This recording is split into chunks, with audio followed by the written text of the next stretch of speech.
ဒီခေါက်မှာတော့เนาะဒီ I hear you ဆိုရဲစာအုပ်လေးနည်းနည်းလောက်ဖတ်ချင်တယ်ပေါ့နော်အဓိကကလာlistening တေးသေးချာချာเนาะအာရုံပေးပြီးတော့လုပ်တာရဲ့နောက်ကဟလာเนาะရနိုင်တဲ့အာ benefits တွေဖတ်လို့ရမယ်ပေါ့နော်ဒီထဲမှာဆိုလို့ရှင်အဲ့တော့အများကြီးပဲ part 1 part 2ခဏ part 3เนาะရှိတဲ့တဲကမှဒီဘုရားကဒီ step 1လေးကိုဖတ်ထားတယ်ပေါ့နော်နည်းနည်းလေးဖတ်ထားတယ်အဲ့ဒါကိုမှဒီ10မိနစ်လောက်အတွင်းမှာနည်းနည်းလေးပြောကြမယ်ပေါ့နော်အဲ့တော့ step 1ကပါလေတစ်ချက်ကြည့်မယ်နော် okay အဲ့တော့ဒါနည်းနည်းကြည့်လိုက်မယ်အဲ့တော့ step 1 listen empathetically เนาะအဲ့ဒါဘာလဲဆိုရှင်စိတ်ရောကိုယ်ပါတည်တည်ချာချာလိုက်ပြီးတော့ဘယ်လိုခေါ်မလဲတကယ်နားထောင်ပြီးတော့အာယုံလေးနဲ့နားထောင်တာเนาะအဲ့တော့ဘာလဲဆိုလို့ရှင် one of the most sincere forms of respect is actually listening to what another has to say เนาะသူများပြောနေတာကိုတကယ်ကို listen လုပ်တာတကယ်ကိုနားထောင်တာ actually listening ဆိုတာလေအဲ့ဒါကကိုယ့်ရဲ့ဘယ်လိုခေါ်လဲကိုယ့်ရဲ့အရေးထားလေးစားမှုကိုပြအရိုးသားဆုံးเนาะလုံးဝအဆင်စီရเนาะအရန်ကိုတေးသေးချာချာပြနိုင်တယ် form တစ်ခုဖြစ်တယ်အဲ့လိုဒီမှာပြောထားတာเนาะအဲ့တော့ actual listening ကကောင်းတယ်ပေါ့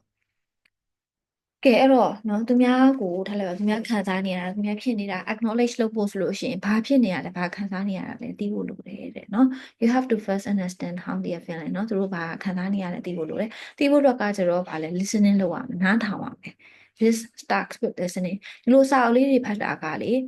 ဒီလိုမျိုးဘယ်လိုခေါ်မလဲ sentence structure လေးတွေ grammatical patterns လေးတွေကိုကြိုက်တဲ့ phrases လေးတွေအဲ့ဒါကိုလေ့လာဖို့ကောင်းတယ်နည်းလမ်းတစ်ခုဖြစ်တယ်ပေါ့နော်အဲ့တော့ဒီမှာထပ်ကြည့်မယ်အဲ့တော့we need to look beyond the walks เนาะ the other parties speak ပေါ့နော်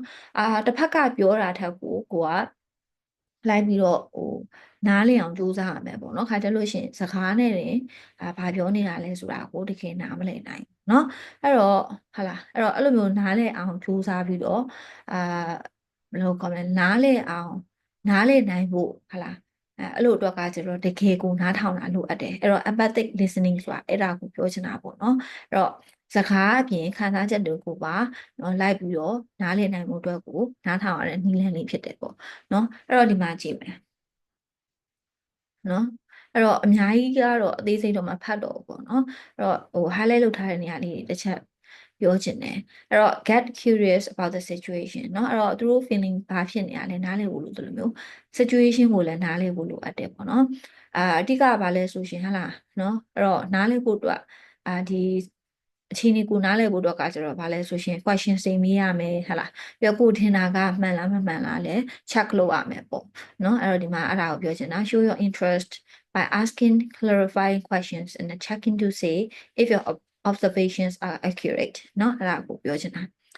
that was last week right ဟလာ so then what did you do အဲ့တော့ဘာလုပ်လိုက်တော့ဟလာ wait she actually started to how did that feel you seem worried you sound frustrated လာအဲ့လိုပြီးတော့ဒီမှာဆိုရှင်လဲဘုမတို့ကနော်ဒီ English speaking environment မှာနေတာမဟုတ်ဘူးအဲ့တော့မြန်မာနိုင်ငံမှာနေတာဖြစ်တယ်အဲ့တော့တတ်နိုင်သလောက်ဒီexposure ပေါ့နော်ဒီ English language နဲ့ exposure တိစောက်ထားဖို့ကကျတော့ဒီလိုစာလေးတွေကိုအတန်ထွက်ဖတ်တာရတယ်ကောင်းတယ်နော်အဲ့တော့ကိုယ့်ရဲ့ဒီအတန်ထွက်ဖတ်ရတဲ့နော် practice ကိုလုပ်ရတယ်လို့လည်းဖြစ်တယ်ပေါ့နော်ပြီးတော့ဒီຢာတွေကရေးထားပြီးသားစာတွေဖြစ်တယ်ပြီးတော့ဒီစာအုပ်တွေကကျတော့တည်တည်ချာချာကိုနော် proofread လုပ်ထားတာတွေလည်းဖြစ်တဲ့အတွက်မှန်ကန်တယ်လို့100%နီးပါးကွာစိတ်ချရတယ်ပေါ့နော်အဲ့တော့ကွာဘာမှစဉ်းစားစရာမလိုဘူးလိုက်ဖတ်ရုံပဲလိုက်ပြီးတော့အတန်ထွက်ရုံပဲ the better you understand the situation and how the other person is reacting to it, the more effective your validation will be. เนาะကိုကအခြေအနေတွေရောသူတို့ဘယ်လိုမျိုးအဲ့ဒီအခြေအနေကိုရှင်ဆိုင်နေရတဲ့ဟလာအဲ့ဒီသူကရောဘယ်လိုမျိုးreact လုပ်နေလဲဘယ်လိုခံစားနေရလဲအဲ့ဒါတွေကိုနားလည်တဲ့ခါကျတော့မှကိုယ့်ရဲ့ဒီ validation ကလည်းပို့ပြီးတော့မှန်ကန်မယ်ပေါ့နော် okay အဲ့တော့ဟလာမှန်တယ်เนาะဒီ give your full attention so very straightforward เนาะဒါပေမဲ့ဖြစ်လဲ effective ဖြစ်တယ်เนาะအဲ့လိုမျိုး full attention ပေးဖို့အတွက်ကပြောဖို့တာလွယ်တာနေရာလုပ်ဖို့ကမလွယ်တော့ဘူးဘာလို့လဲဆိုတော့ခုခေတ်က fast pace ဖြစ်တယ် ever connected world ဖြစ်တယ်အဲ့ဒါဘာပြောချင်လဲဆိုတော့အရန်ဟိုပါဘယ် လောရမှာတွေဟလာအရန်နေပြောင်းလဲမှုတွေကမြန်ဆန်နေတယ်ပြီးလို့ရှိရင်ဗာလဲဒီအရန်ကိုပေါ့ဒီ technology ကအဆင့်မြင့်လာတာဖြစ်တဲ့အတွက်အများနဲ့ဒီ social media မှာဆိုရှင်လည်းကိုကအများနဲ့နေပါရှိနေတယ်ပေါ့နော်ပြီးလို့ရှိရင်ကိုကကြံခဲ့မှာစိုးရင်နေရတဲ့ဖြစ်ပေါ့အဲ့တော့ we have dozens of distractions vying for our attention เนาะအဲ့တော့ vying for our attention ကြောင့်ဘာပြောချင်လဲဆိုတော့ကိုရီရဲ့ attention ဟလာအာယုံကိုเนาะအပြိုင်ဆိုင်လူရင်နေကြတယ်အရာတွေကအများကြီးပဲเนาะအဲ့တော့ကိုကထားပြတော့เนาะကိုကအဲ့လိုမျိုးအပြင်ပန်းကတော့စိတ်ဝင်စားနေတယ်ဟလာဒါပေမဲ့စိတ်ကကျတော့เนาะအဲ့လိုမျိုးဟိုစဉ်းစားဒီစဉ်းစားเนาะအာယုံကတခြားနေရာရောက်နေရဆိုရှင်အဆင်ပြေတယ်လို့ထင်တယ်เนาะကိုကအဲ့လိုမျိုးအပြင်ပန်းကကျတော့စိတ်ဝင်စားတဲ့ပုံပေါက်နေတာကိုဒါပေမဲ့အဲ့ဒါကလုံးဝ completely false ပေါ့เนาะမှားပါတယ်ဘာဖြစ်လို့လဲဆိုတော့เนาะ when we are not fully present people notice เนาะဒီလိုမျိုးတေးချာချာ full presence ပေါ့เนาะဒီလိုကိုကဒီညမှာအာယုံပြည့်မရှိနေလို့ဆိုလို့ရှင် full attention မရှိနေလို့ဆိုလို့ရှင်ဘေးကလူကတိကိုတိပါတယ်ဟလာအဲ့တော့ have you ever had the experience of talking with someone whose mind was obviously as well เนาะအဲ့တော့ကိုဘေးနားမှာရှိနေတယ်ကိုဘေးမှာသာရှိနေတယ်ဒါပေမဲ့ဟလာစိတ်ကတခြားနေရာရောက်နေတယ်အဲ့လိုမျိုးသူနဲ့ရောစကားပြောဘူးတာပေါ့เนาะပြောဘူးမှာပဲကိုယ်တိုင်လည်းအဲ့ဒီသူဖြစ်ဘူးမှာပဲเนาะဘယ်လိုလဲဆိုဖုန်းကြည့်နေရတယ်မြေဟိုကြည့်ဒီကြည့်အာယုံကများနေတာကိုပြီးလို့ရှိရင်အချိန်ကိုဘယ်ချိန်ရှိပြီလဲစေရတာနဲ့ဟုတ်တယ်မလားနိုင်ကြည့်လိုက်အောင်နေတစ်ဖက်ကလူကသိပြီလေအာအာယုံကတခြားနေရာရောက်နေမှာအဲ့တော့ it's tough to feel like you matter to them in that moment เนาะအဲ့တော့ပဲဖြစ်လဲကိုကအဲ့ဒီသူအတွက်ကိုရေးရောပါရဲ့လားဆိုပြီးတော့တွေးမိတတ်တယ်ပေါ့နော်ရေးပါတယ်လို့တွေးဖို့တော့ကိုခက်ခဲတယ်ပေါ့နော်အဲ့တော့ပဲဖြစ်လဲနော် is apparently more important than talking to you ဟလာနော်အဲ့တော့ဘာပဲဖြစ်ဘာကြောင့်အာယုံမရဖြစ်နေအဲ့ဒီຢာကကိုယ့်ထက်ပိုရေးကြည့်တယ်ကိုနဲ့စကားပြောဖို့အတွက်ကိုတိတိကျကျကိုအရေးကြီးနေတယ်ဆိုတာအဲ့ဒီ sense ကိုရတယ်ပေါ့နော်မကောင်းပါဘူးအဲ့တော့ full attention ပေးရမယ်ဆိုတဲ့အကြောင်းအဓိကဒီညမှာပြောနေတာပေါ့နော်အဲ့တော့ဘာဖြစ်လဲဆိုလို့ရှိရင်အဲ့လိုမျိုးဟလာဟိုလုံးဝအဲ့လိုကွာပြပြဝဝကြီးအာယုံမရှိနေတဲ့ခါကျတော့ဘာဖြစ်လဲဆိုလို့ရှိရင်เนาะအဲ့လိုမျိုးဒီတစ်ဖက်နဲ့တစ်ဖက်ယုံကြည်မှုเนาะပြီးတော့အဲ့လိုမျိုးrelationship ကိုပို့ပြီးတော့ stronger ဖြစ်အောင်လုပ်ရမယ့်ဥစ္စာအဲ့ဒါတွေကပို့ပြီးတော့ခက်ခဲစေတယ်ပေါ့ virtually ဆိုတာ nearly impossible လို့ပြောတာပေါ့နော်သူ almost impossible အနေနဲ့လည်းမှတ်လို့ရတယ် almost အနေနဲ့လည်းမှတ်လို့ရပါပေါ့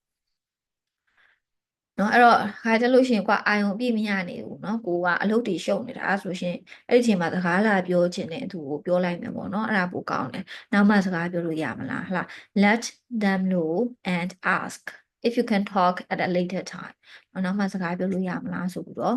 ဟိုမေးလိုက်တာပိုကောင်းတယ်နော်ဒါမျိုးလေးပေါ့ဥပမာ I'm sorry I'm right in the middle of a stressful project and would be distracted if we talk right now เนาะအဲ့လိုမျိုးကွာအလုံးရှုံနေအရန်နေအလုံးရှုံနေတာကွာလုံးနေတန်းလဲအဲ့တော့နေငါတို့စကားပြောတယ်เนาะငါအပြည့်အဝ full attention ပေးနိုင်မှာမဟုတ်ဘူးအဲ့ဒါကြောင့်မို့လို့နောက်မှ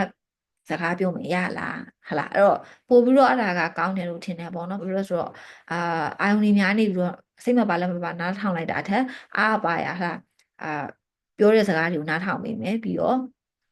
ကိုယ့်ရဲ့ full presence ကိုလည်းပေးနိုင်တဲ့အချိန်မှာပြောတာပိုကောင်းတယ်ပေါ့နော်အဲ့တော့ဒီမှာဆိုလို့ရှိရင် can I call you in an hour အဲ့လိုလေးပြောလိုက်ရုံနဲ့လေတစ်ဖက်ကလည်းနားလည်နိုင်မယ်ပေါ့နော်အဲ့တော့ when you do talk with them show them they have your undivided attention ဒါက full လို့ပဲပြောချင်တာเนาะလုံးဝကိုတခြားနေရာမှာရောက်နေတဲ့ဘယ်မှာမှအာယုံမရှိဘူးเนาะကိုယ်စီမှာပဲရှိနေတယ်အဲ့ဒီလိုမျိုးအာယုံနဲ့စကားပြောနေပါတယ်ဆိုတာကိုသိစေနိုင်အောင်လုပ်ရမယ်ပေါ့နော်ဥပမာ laptop ဆိုလို့ရှိရင်လည်းပိတ်ထားလိုက်เนาะလုံးဝဘာမှမဖွင့်ထားနိုင်တော့မှlaptop ကြီးကိုပိတ်ထားလိုက်ပြီးလို့ရှိရင်ဒီ earbuds ပေါ့နော်လက်ချက်တွေပါရှိလို့ရှိရင်လည်းနားရကနေဖြုတ်တာเนาะဘာမှမဖွင့်ထားနိုင်တော့မှဖြုတ်တာပြီးလို့ရှိရင် TV ဆိုလို့ရှိရင်လည်းဖြစ်တယ်ဘာမှမဖွင့်တာဘာမှအတန်မထွက်နေဘူးအဲ့ဒါဆိုရင်တော့မှပိတ်ထားနော်အဲ့လိုမျိုးတိတိလေး these little actions go a long way in boosting your presence နော်ကိုလုံးဝကို full attention ပေးပြီးတော့ရှိနေပါတယ်ဆိုတော့message ကိုပို့ပေးနိုင်တယ်ပေါ့နော်အဲ့တော့ဘာဖြစ်လဲဒီတစ်ဖက်ကလူကသိစေတယ်ပေါ့နော်သိသွားတယ်ပေါ့ you care about them enough to focus entirely on them နော်သူတို့ကိုလုံးဝကို view site တယ်ဆိုတာကိုတစ်ဖက်ကသိသွားမယ်ဟုတ်ပြီနော်အဲ့တော့ဟုတ်ပြီဒီနားလေးကနေခဏရမယ်